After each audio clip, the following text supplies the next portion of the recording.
ಮನಸ್ಸಿಗೆ ತುಂಬ ಬೇಜಾರಾದಾಗ ಶ್ರೀಕೃಷ್ಣನ ವಾಣಿಯನ್ನು ಒಮ್ಮೆ ಕೇಳಿ. ಆಗುವುದೆಲ್ಲ ಒಳ್ಳೆಯದಕ್ಕೆ ಆಗಿದೆ, ಆಗಲಿರುವುದು ಸಹ ಒಳ್ಳೆಯದೇ ಆಗಲಿದೆ. ರೋಧಿಸಲು ನೀನೇನು ಕಳೆದುಕೊಂಡಿರುವೆ? ಕಳೆದುಕೊಳ್ಳಲು ನೀನು ತಂದಿರುವುದಾದರೂ ಏನು? ನೀನೇನು ಪಡೆದಿದ್ದರೂ ಅದನ್ನು ಇಲ್ಲಿಂದಲೇ ಪಡೆದಿರುವೆ. ಯಾವುದು ನಿನ್ನ ಭಾಗ್ಯದಲ್ಲಿ ಇದೆಯೋ ಅದು ನಿನಗೆ ಸಿಕ್ಕೇ ತಿರುತ್ತದೆ. ಯಾವುದು ನಿನ್ನದಲ್ಲವೋ ಅದು ನೀ ಎಷ್ಟೇ ಪ್ರಯತ್ನಿಸಿದರೂ ಸಿಗಲಾರದು. ಚಿಂತೆ ಬಿಡು, ಜೀವನದಲ್ಲಿ ಬರುವುದೆಲ್ಲವ ಬಂದಂತೆ ಸ್ವೀಕರಿಸು. ನಮ್ಮ ಬದುಕೇ ಒಂದು ಹೋರಾಟ. ಈ ಹೋರಾಟದಲ್ಲಿ ನಾವು ಮಾಡುವ ಕಾರ್ಯವನ್ನು ಪ್ರಾಮಾಣಿಕವಾಗಿ ಮಾಡಬೇಕು. ಏನು ಆಗಬೇಕೋ ಅದು ಆಗೇ ತಿರುತ್ತದೆ. ಅದನ್ನು ತಡೆಯಲು ನಮ್ಮಿಂದ ಸಾಧ್ಯವಿಲ್ಲ. ಸತ್ಯದ ದಾರಿಯಲ್ಲಿ ಹೋಗು. ನೀನು ನಡೆಯುವಾಗ ಪಾತಾಳಕ್ಕೆ ಬಿದ್ದರೆ ನಿನ್ನನ್ನು ಮೇಲೆತ್ತಲು ನಾನು ಬಂದೇ ಬರುತ್ತೇನೆ. ಸ್ವರ್ಗದಲ್ಲಿ ಎಲ್ಲವೂ ಇದೆ, ಆದರೆ ಸಾವಿಲ್ಲ. ಭಗವದ್ಗೀತೆಯಲ್ಲಿ ಎಲ್ಲವೂ ಇದೆ, ಆದರೆ ಸುಳ್ಳಿಲ್ಲ. ಜಗತ್ತಿನಲ್ಲಿ ಎಲ್ಲವೂ ಇದೆ, ನೆಮ್ಮದಿ ಇಲ್ಲ. ಇವತ್ತಿನ ಎಲ್ಲ ಮಾನವರಲ್ಲಿ ಎಲ್ಲವೂ ಇದೆ, ಆದರೆ ಶಾಂತಿ ಇಲ್ಲ. ಮನಸ್ಸಿಗೆ ಮದವೇರಿದಾಗ ಸ್ಮಶಾನದಲ್ಲಿ ತಿರುಗಾಡಿ ಬರಬೇಕಂತೆ.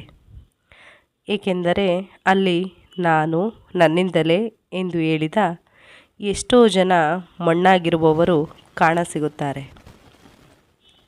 ಭಗವಂತ ತಡ ಮಾಡಿದರೂ ನ್ಯಾಯ ಮಾಡುತ್ತಾನೆ, ಆದರೆ ಅನ್ಯಾಯ ಮಾಡುವುದಿಲ್ಲ. ತಡ ಆಗೋದರ ಹಿಂದೆ ಅದ್ಭುತಗಳು ನಡೆಯುತ್ತವೆ, ಕಾದು ನೋಡಬೇಕಷ್ಟೆ. ಎಲ್ಲ ಹೇಳುತ್ತಾರೆ ಮನುಷ್ಯ ಖಾಲಿ ಕೈಯಲ್ಲಿ ಬರುತ್ತಾನೆ, ಖಾಲಿ ಕೈಯಲ್ಲಿ ಹೋಗುತ್ತಾನೆ ಎಂದು. ಆದರೆ ಮನುಷ್ಯ ಬರುವಾಗ ಭಾಗ್ಯದ ಜೊತೆ ಬರುತ್ತಾನೆ, ಹೋಗುವಾಗ ಕರ್ಮದ ಫಲ ಕೊಂಡು ಹೋಗುತ್ತಾನೆ. ಬದುಕುವುದಕ್ಕಾಗಿ ದುಡಿಯುವುದು ಅನಿವಾರ್ಯ. ಹಾಗಂತ ಫಲದ ಮೇಲೆ ಕಣ್ಣಿಟ್ಟು ಕೆಲಸ ಮಾಡಿದರೆ ನಿರಾಸೆ ಹೆಚ್ಚು. ಕೆಲಸವನ್ನು ಶ್ರದ್ಧೆಯಿಂದ ಪ್ರೀತಿಯಿಂದ ಮಾಡಿದರೆ ಫಲ ಇಂದಲ್ಲ ನಾಳೆ ದೊರಕಿಯೇ ದೊರಕುತ್ತದೆ. ಒಂದು ಬಾರಿ ಅರ್ಜುನ ಶ್ರೀಕೃಷ್ಣನನ್ನು ಕೇಳಿದ, ಈ ಗೋಡೆಯ ಮೇಲೆ ಒಂದು ಸಂದೇಶ ಬರಿ. ಅದು ಹೇಗಿರಬೇಕೆಂದರೆ, ಖುಷಿಯಲ್ಲಿದ್ದಾಗ ಓದಿದರೆ ದುಃಖವಾಗಬೇಕು, ದುಃಖದಲ್ಲಿದ್ದಾಗ ಓದಿದರೆ ಖುಷಿಯಾಗಬೇಕು. ಕೃಷ್ಣನು ಬರೆದ, ಈ ಸಮಯ ಕಳೆದು ಹೋಗುತ್ತದೆ. ಅಕ್ಕಿ ಅನ್ನಕ್ಕೆ ಕೇಳಿತು, ನೀನು ನಾನೇ ಆಗಿದ್ದೆ, ಆದರೆ ಹೇಗೆ ಅನ್ನವಾದೆ ಎಂದು. ಅನ್ನ ಸುಂದರವಾಗಿ ಉತ್ತರಿಸಿತು, ನೀರು ಮತ್ತು ಬೆಂಕಿಗಳ ಸಂಪರ್ಕಕ್ಕೆ ಒಳಗಾದೆ, ಅವುಗಳ ಸಂಸ್ಕಾರದಿಂದ ಮೃದುವಾದೆ, ಮಧುರವಾದೆ. ಅಕ್ಕಿ ಎನ್ನುವ ಭಾವ ಕಳೆದುಕೊಂಡೆ, ಅನ್ನ ಎನ್ನುವ ಅನುಭವ ಪಡೆದುಕೊಂಡೆ. ಅದೇ ರೀತಿ ಸಜ್ಜನರ ಸಂಘದಿಂದ ನಮ್ಮಲ್ಲಿರುವ ಅಜ್ಞಾನ, ದುರಿತ, ದುಮ್ಮಾನಗಳ ಕಾಠಿಣ್ಯತೆ ತೊಲಗಿ ಪುಣ್ಯಜ್ಞಾನ ಮೋಕ್ಷಗಳೆಂಬ ಮೃದುತ್ವದ ಅನುಭವ ದೊರೆಯುತ್ತದೆ. ಚಿಂತಿಸಲು ನೀನೇನು ಕಳೆದುಕೊಂಡಿರುವೆ? ನಿಶ್ಚಿಂತೆಯಿಂದಿರಲು ನೀನೇನು ಪಡೆದುಕೊಂಡಿರುವೆ?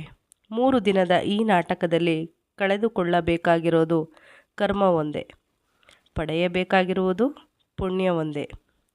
ದೊಡ್ಡ ಮನುಷ್ಯನಾಗುವುದು ಒಳ್ಳೆಯದು, ಆದರೆ ಒಳ್ಳೆಯ ಮನುಷ್ಯನಾಗುವುದು ದೊಡ್ಡ ವಿಷಯ.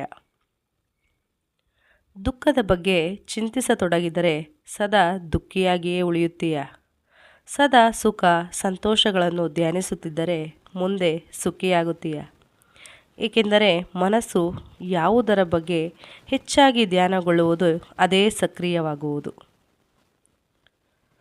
ಪರಮಾತ್ಮನಲ್ಲಿ ಏನನ್ನಾದರೂ ಬೇಡುವುದಾದರೆ ಪರಮಾತ್ಮನನ್ನೇ ಬೇಡು. ಪರಮಾತ್ಮ ನಿನ್ನವನಾದರೆ ಸರ್ವಸ್ವವೂ ನಿನ್ನದೇ. ಹೊಡೆತದ ನೋವನ್ನು ತಡೆದುಕೊಳ್ಳುವ ಶಕ್ತಿಯನ್ನು ನೀಡುವ ಭಗವಂತ ಸಮಯ ಬಂದಾಗ ತಿರುಗಿಸಿ ಹೊಡೆಯುವ ತಾಕತ್ತನ್ನು ನೀಡುತ್ತಾನೆ. ನೀವು ಪ್ರಶ್ನಿಸುವವರೆಗೂ ನಿಮ್ಮೊಳಗಿನ ಶಕ್ತಿಯ ಅರಿವು ನಿಮಗಿರುವುದಿಲ್ಲ. ಪ್ರಯತ್ನ ನಿರಂತರವಾಗಿರಲಿ. ಒಂದು ವೇಳೆ ಮನುಷ್ಯ ತನ್ನ ನಿರೀಕ್ಷೆಗಳ ಮೇಲೆ ನಿರಂಕುಶ ಹಾಕಿ ತನ್ನ ವಿಚಾರಗಳನ್ನು ಬೇರಾವುದೋ ವ್ಯಕ್ತಿ ಪರಿವರ್ತನೆಯ ಬದಲು ತನ್ನ ಅಂತರಂಗವನ್ನು ಪರಿವರ್ತನೆ ಮಾಡುವ ಪ್ರಯತ್ನ ಮಾಡಿದರೆ ನಾವು ಸಂಬಂಧಗಳಲ್ಲಿ ಸಂತೋಷವನ್ನು ಹುಡುಕುವಲ್ಲಿ ಕಷ್ಟವಾಗುವುದೇ ಇಲ್ಲ. ಅರ್ಥಾತ್ ಸ್ವೀಕಾರ ಭಾವವೇ ಸಂಬಂಧದ ವಾಸ್ತವಿಕ ಅರ್ಥವಾಗುವುದು. ಸಮಸ್ಯೆ ಸವಾಲುಗಳನ್ನು ಯಾರು ಅವಕಾಶಗಳನ್ನು ಪರಿವರ್ತನೆ ಮಾಡಿಕೊಳ್ಳುತ್ತಾರೋ ಅವರು ಮಾತ್ರ ಬದುಕಿನಲ್ಲಿ ಗಟ್ಟಿಯಾಗಿ ನಿಲ್ಲಬಲ್ಲರು. ಒಂದು ಕಲ್ಲು ಒಂದು ಸಾರಿ ಮಾತ್ರ ಮಂದಿರಕ್ಕೆ ಹೋಗುತ್ತದೆ, ಹೋಗಿ ಭಗವಂತನಾಗುತ್ತದೆ. ಆದರೆ ಪ್ರತಿದಿನವೂ ಮಂದಿರಕ್ಕೆ ಹೋಗುವ ಮನುಷ್ಯನು ಮಾತ್ರ ಕಲ್ಲಾಗಿಯೇ ಇರುತ್ತಾನೆ. ಯಾವ ರಾಜನು ಸದಾಕಾಲ ರಾಜನಾಗಿರುವುದಿಲ್ಲ, ಯಾವ ಶ್ರೀಮಂತನೂ ಕೊನೆಯವರೆಗೂ ಶ್ರೀಮಂತನಾಗಿರುವುದಿಲ್ಲ, ಯಾವ ಬಡವನು ಕೊನೆಯವರೆಗೂ ಬಡವನಾಗಿಯೇ ಇರುವುದಿಲ್ಲ. ಈ ಜಗತ್ತಿನಲ್ಲಿ ಯಾವುದು ಕೂಡ ಶಾಶ್ವತವಲ್ಲ. ಪರಿವರ್ತನೆ ಜಗದ ನಿಯಮವಾಗಿದೆ. ಬದುಕಿನಲ್ಲಿ ಅತಿಯಾಗಿ ಮೌನವಾಗಿರೋದು ಒಳ್ಳೆಯದಲ್ಲ. ಸಮಯಕ್ಕೆ ಸರಿಯಾಗಿ ತಪ್ಪುಗಳನ್ನು ವಿರೋಧಿಸುವುದನ್ನು ಕಲಿಯಿರಿ. ದೇವರು ನಮ್ಮ ಜೊತೆಗಿಲ್ಲ, ನಮ್ಮ ಮನಸ್ಸಿನಲ್ಲಿಯೂ ಇಲ್ಲ, ಕೇವಲ ನಮ್ಮ ಆತ್ಮವಿಶ್ವಾಸದಲ್ಲಿರುತ್ತಾನೆ. ಯಾವಾಗ ಮನುಷ್ಯನು ತಾನು ಮಾಡಿದ ಕರ್ಮಫಲಗಳನ್ನು ಇದೇ ಜನ್ಮದಲ್ಲಿ ಅಥವಾ ಮುಂದಿನ ಜನ್ಮದಲ್ಲಿ ಅನುಭವಿಸಬೇಕಾಗುತ್ತದೆ ಎಂಬ ಜ್ಞಾನವನ್ನು ಅರಿತುಕೊಳ್ಳುತ್ತಾನೋ ಆಗ ಇಡೀ ಜಗತ್ತು ಬದಲಾವಣೆಯತ್ತ ಸಾಗಿಬಿಡುತ್ತದೆ. ಚರಿತ್ರೆಯಲ್ಲಿ ಗೆದ್ದವನಿಗೆ ಗೆದ್ದವನು ಎನ್ನುವ ಜಾಗವಿದೆ, ಸೋತವನಿಗೂ ಕೂಡ ಇಂಥವನೊಂದಿಗೆ ಸೆಣಸಾಡಿ ಸೋತ ಎನ್ನುವ ಜಾಗವಿದೆ. ಆದರೆ ನಿಂತುಕೊಂಡು ನೋಡುವವರಿಗೆ, ಆಡಿಕೊಂಡು ನಗುವವರಿಗೆ ಚರಿತ್ರೆಯಲ್ಲಿ ಎಲ್ಲಿಯೂ ಕೂಡ ಜಾಗವಿಲ್ಲ.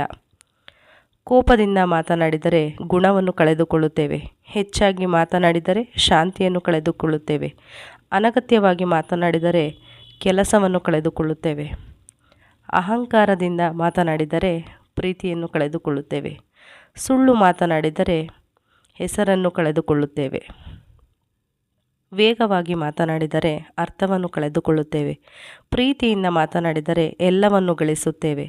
ಬದುಕಿನಲ್ಲಿ ಏನೇ ನಡೆದರೂ ಒಳ್ಳೆಯದೇ. ವರ್ತಮಾನದಲ್ಲಿ ಏನಾಗುತ್ತಿದೆಯೋ ಅದೆಲ್ಲವೂ ಉತ್ತಮವಾಗಿಯೇ ನಡೆಯುತ್ತದೆ. ಮುಂದೆ ಏನಾಗುವುದೋ ಅದೆಲ್ಲವೂ ಚೆನ್ನಾಗಿಯೇ ಇರುತ್ತದೆ. ಭವಿಷ್ಯದ ಬಗ್ಗೆ ಚಿಂತಿಸಬೇಡಿ, ವರ್ತಮಾನದಲ್ಲಿ ಜೀವಿಸಿ. ಒಂದು ಬಾರಿ ಅರ್ಜುನ ಶ್ರೀಕೃಷ್ಣನನ್ನು ಕೇಳುತ್ತಾನೆ, ಎಲ್ಲವೂ ಹಣೆಬರಹದಲ್ಲೇ ಬರೆದಿದ್ದರೆ ಪ್ರಯತ್ನಪಟ್ಟು ಫಲವೇನು ಎಂದು.